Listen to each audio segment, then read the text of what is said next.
But first, while many celebrities are willing to use their fame to help a good cause, few do it with the passion and commitment of Esai Morales. On screen and off, the acclaimed and accomplished actor, known for his roles in La Bamba and NYPD Blue, has established himself as one of Hollywood's most outspoken activists. Up next, we find out what inspired him to speak his mind and why his biggest motivation is to improve the position of Latino actors. Heroes is brought to you by the U.S. Army. There's strong, then there's Army Strong.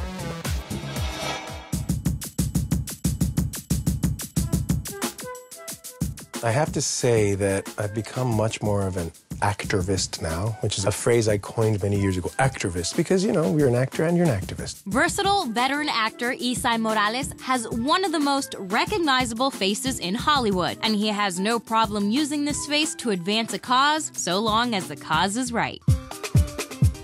My mother was the #1 union organizer in the tri-state area from the years 1967 to 1970 for the International Ladies Garment Workers Union. This is a woman who barely spoke English, but she spoke justice. She spoke the language that these women needed to hear to stop being abused by their modern maquiladora owners.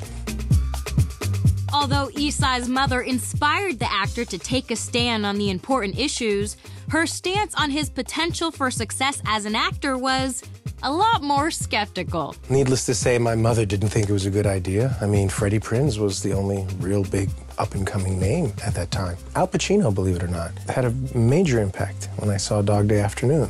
I looked at the screen and I was completely hypnotized, and I broke off for a second. I told my friend, that's what I'm gonna do.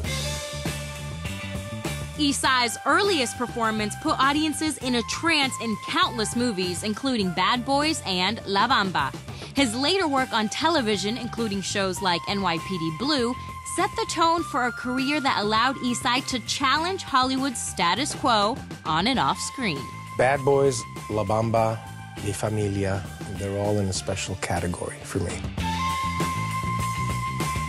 It looks easy on the outside. Oh yeah, I see you working all the time. But what they don't see is how many auditions I've gone to. They don't know how many doors I've knocked on that they go, no thanks. They don't know the struggle and all the obstacles that you have to go through. They see you when you're on the red carpet and they go, look at that guy, what a life. The reality is they don't know when your heart's been ripped out by someone that you really care about. And it's not our job to wear all of our history on our sleeves, but as an actor, it's enriching. It helps you understand the human condition. Although Esai has been active in a variety of areas, including immigration, the self-proclaimed actorvist, who has inspired the next generation of Latino actors, has come full circle, dedicating most of his time to Latino filmmakers seeking the guidance, support, and mentorship he didn't have as a young prospect in Hollywood. Felix Sanchez is a lobbyist in D.C. We talked about the lack of real representation, the lack of justice in our industry, and the fact that, you know, the people who run things, they really don't want to hear yet another group talking about how they're not being treated fair. Ugh. We thought we got to start a foundation that helps people behind the scenes. If you're a producer, you're a writer, whatever it is, and you've excelled in your studies, we want to give you scholarship and, more importantly, connectivity.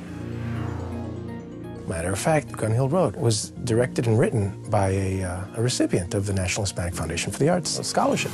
Look, I don't expect anybody to wait 3 years. That ain't natural. But I'm home now. If you want me, it's gotta only be me.